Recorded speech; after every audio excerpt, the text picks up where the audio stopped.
মালদায় পৌঁছলো এনএইচআরসি। সরেজমিনে NHRC team. পার্লালপুরের ত্রাণ শিবিরে এনএইচআরসি জাতীয় মানবাধিকার কমিশনের টিম পৌঁছলো পার্লালপুর হাই স্কুলে। পার্লালপুর হাই স্কুলে আশ্রয় নিয়েছেন ঘর ছাড়ারা। পার্লালপুর হাই স্কুলেই জাতীয় মানবাধিকার কমিশনের টিম পৌঁছলো। কথা বলবো সেবকের সঙ্গে। সেবক, এনএইচআরসি টিম পৌঁছেছে, তারা কাদের সঙ্গে কথা বলছেন, কি আপডেট? একদমই দেখো, ধুলিয়ানের যে অশান্তির ঘটনা ঘটেছিল তারপর নৌকো পেরিয়ে গঙ্গা পেরিয়ে মালদহের বৈষ্ণবনগরের পার্লালপুর হাই স্কুলে আশ্রয় নিয়েছিলেন ক্ষতিগ্রস্ত বেশ কিছু পরিবারের মানুষজন। আর আজ এই শিবিরে পৌঁছলো জাতীয় মানবাধিকার কমিশনের দল। 3 সদস্যের প্রতিনিধি দল এই মালদহের বৈষ্ণবনগরের পার্লালপুর হাই স্কুলে আসেন। তারা এই স্কুলের ভিতরে গিয়ে শিবিরে থাকা মানুষজনের সঙ্গে কথা বলেন। মূলত যেই দিনের ঘটনা, সেদিন অশান্তি কেমন হয়েছিল, কি পরিস্থিতির মুখে পড়েছিলেন এই সব মানুষজন, কেন তাদের কি পরিস্থিতিতে বাড়িঘর ছেড়ে আসতে তারা বাধ্য হয়েছেন, এই বিষয়ে তারা খোঁজখবর নেন।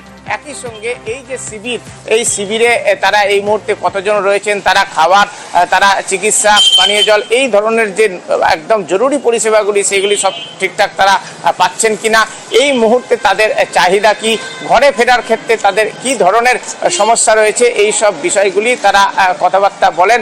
বেশ কিছু সময় ধরে কথাবার্তা হয় যারা আশ্রয় শিবিরে রয়েছেন সেই সব মানুষদের সঙ্গে এই জাতীয় মানবাধিকার কমিশনের সদস্যদের। তারা আজই সকালে বন্দে ভারত এক্সপ্রেসে মালদায় আসেন আর তারপরেই সোজাসুজি চলে যান এই পার্লালপুর হাই স্কুলে। পার্লালপুর হাই স্কুল থেকে যদিও সংবাদ মাধ্যমের সামনে তারা কোনো মন্তব্য করতে চাননি।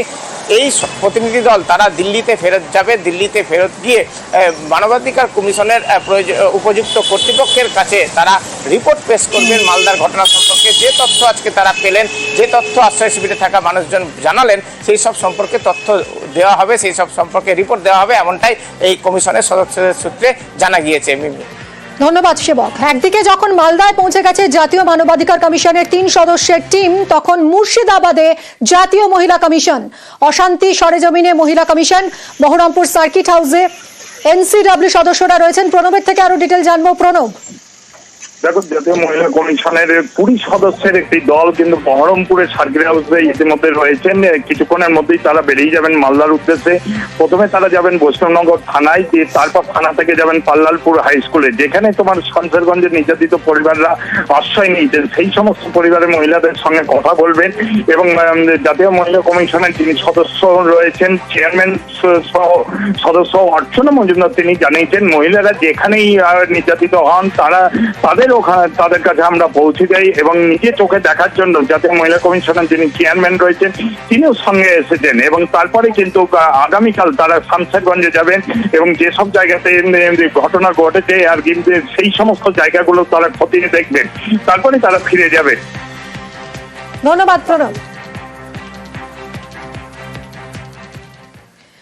ধুলিয়ানের ডাকবাংলো মোড়ে পৌঁছলো স্পেশাল ইনভেস্টিগেশন টিম। অশান্তির তদন্তে সিট এবং ফরেন্সিক টিম। অশান্ত এলাকায় সিট এবং ফরেন্সিক। ডাকবাংলো ট্রাফিক গার্ডে প্রথমে আগুন লাগে। ট্রাফিক গার্ডে সিটের সদস্যরা পৌঁছেছেন। এলাকা থেকে নমুনা সংগ্রহ করছেন সিটের সদস্যরা। অমিতের সঙ্গে সরাসরি কথা বলবো। অমিত, সকাল থেকে কোথায় কোথায় গেল এই সিট এবং ফরেন্সিকের টিম? দেখো, তোমাকে জানিয়ে রাখবো যে শামসেরগঞ্জের যে অশান্তির ঘটনা, সেই অশান্তির ঘটনা ইতিমধ্যে তদন্ত করছে বিশেষ তদন্তকারী দল। এবং গত পরশুদিন সন্ধ্যেবেলায় বিশেষ তদন্তকারী দল শামসেরগঞ্জ এসে পৌঁছেছে এবং আজকে তারা সকালে শামসেরগঞ্জের যে জাতীয় সড়ক রয়েছে, জাতীয় সড়কের ঠিক পাশেই ডাকবাংলো ট্রাফিক গার্ড রয়েছে, সেখানে গত শুক্রবার অশান্তির সূত্রপাত, সেখানে কিন্তু অগ্নিসংযোগের ঘটনা ঘটে এবং ভাঙচুর করে দেওয়া হয়।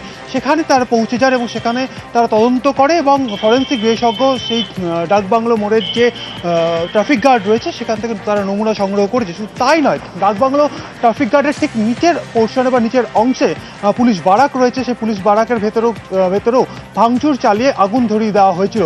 সেখানে গিয়েও ফরেন্সিক বিশেষজ্ঞ এবং সিটের টিম তারা সেখানে পৌঁছেছেন। সেখানে গিয়েও ফরেন্সিক বিশেষজ্ঞের তরফে সেখান থেকে নমুনা সংগ্রহ করেছে এবং মূলত কী কী বিষয় দেখা হচ্ছে, যারা ফরেন্সিক বিশেষজ্ঞ যারা রয়েছেন তারা যেটা জানাচ্ছেন যে কোন কোন বস্তু ব্যবহার করা হয়েছিল বা কোন কোন জিনিস দিয়ে আঘাত করা হয়েছিল, আঘাতের মাত্রা কী ছিল, কোথায় কোথায় আঘাত লেগেছে, কোথায় কোথায় ভাঙচুর করা হয়েছে, কাচের যে জানলাগুলো রয়েছে তাতে আঘাত কিভাবে হয়েছে এবং ভেতরে যে কাজ পড়ে রয়েছে বা ইট পড়ে রয়েছে, পাথর পড়ে রয়েছে। মূলত যেহেতু পাশে রেল লাইন রয়েছে সেক্ষেত্রে একদম ডাকবাংলো মোড়ের যে ট্রাফিক গার্ড রয়েছে, ট্রাফিক গার্ডের অফিস এবং একই সঙ্গে পুলিশ বারাক, তার ভেতর থেকে প্রচুর পরিমাণে রেল লাইনের ওপরে যে পাথর থাকে বা স্টোন থাকে সেই পাথর টুকরো কিন্তু ভেতর থেকে পাওয়া গেছে। এবং যে জায়গাতে অগ্নিসংযোগ হয়েছে সেখান থেকে পোড়া ছাই এবং একই সঙ্গে বেশ কিছু তারা নমুনা সংগ্রহ করেছেন। কারণ কি জাতীয় রাসায়নিক ব্যবহার করা হয়েছিল আগুন জ্বালানোর ক্ষেত্রে, ভেতরে ঢুকে গিয়ে অগ্নিসংযোগ করা হয়েছিল নাকি বাইরে থেকে আগুন একদমই এই সমস্ত দিকে এখন খতিয়ে দেখা হচ্ছে। অনেক ধন্যবাদ অমিত।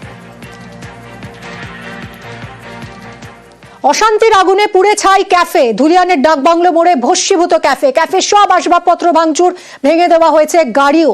আতঙ্কে পালিয়েছেন ক্যাফের কর্মচারীরা। অশান্তির আগুনে পুড়ে ছাই ক্যাফে, সেই ক্যাফের ছবি দেখুন।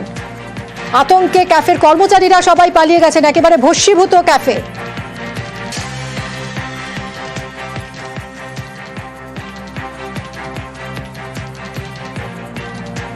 হঠাৎ লোকজন ঢোকে, এরকম আতঙ্ক চালায়। আর আমাদের করণীয় তখন কিছুই ছিল না, কারণ আমরা অনেক কমজন ছিলাম। আর এই সব হঠাৎ হয়েছে আমাদের, হঠাৎ যখন ভাঙচুর হয় যে যার মতন প্রাণ বাঁচানোর জন্য পালায়।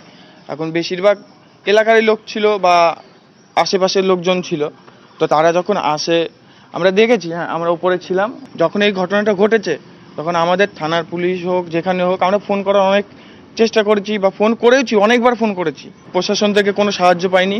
প্রায় 2 থেকে 3 ঘন্টা পর তাও পুলিশ আসেনি, মানে সারা রাতে আমরা কোনো জায়গা থেকে কোনো সাহায্য পাইনি। 12 নম্বর জাতীয় সড়ক ধরে বহরমপুর থেকে যদি ফারাক্কার দিকে এগোনো যায়, তাহলে ধুলিয়ান ডাকবাংলো মোড়ের ঠিক আগে রাস্তার বাঁ দিকে ছিল হচ্ছে এই বিশাল ক্যাফে। একই সঙ্গে এটি মোটেল হিসেবেও ব্যবহার করা হতো। গত শুক্রবার দিনকে প্রথম যখন অশান্তি শুরু হয়, তার প্রথম আঁচই এসে পড়ে হচ্ছে এই মোটেল বা এই ক্যাফের মধ্যে। এবং 1 সপ্তাহ পরে এই ক্যাফেতে ঢুকে দেখতে পাওয়া যাচ্ছে যে কার্যত ধ্বংসস্তূপে পরিণত হয়েছে হচ্ছে এই ক্যাফেটি। যে সমস্ত ঘর ছিল এখানে সেগুলিতে ভাঙচুর করার পর আগুন লাগিয়ে দেওয়া হয়েছে। যে গ্লাস হাউস যেটি ছিল সেটি সম্পূর্ণভাবে ভেঙে কার্যত ধূলিসাৎ হয়ে গিয়েছে। এছাড়া কোনো কিছুই এখানে আর অবশিষ্ট নেই। দেখতেই পাওয়া যাচ্ছে যে একাধিক বড় বড় যে কাঁচের জানলা দরজা যে ছিল তা সম্পূর্ণ ভেঙে গেছে। যে টয়লেট ছিল সেগুলোকে সম্পূর্ণভাবে ভেঙে দেওয়া হয়েছে। এই ব্যাংকুয়েট হলের মধ্যে থাকা যে জিনিসপত্র সেগুলিকেও কার্যত ভাঙচুর করে ওলট পালট করে রেখে দেওয়া হয়েছে।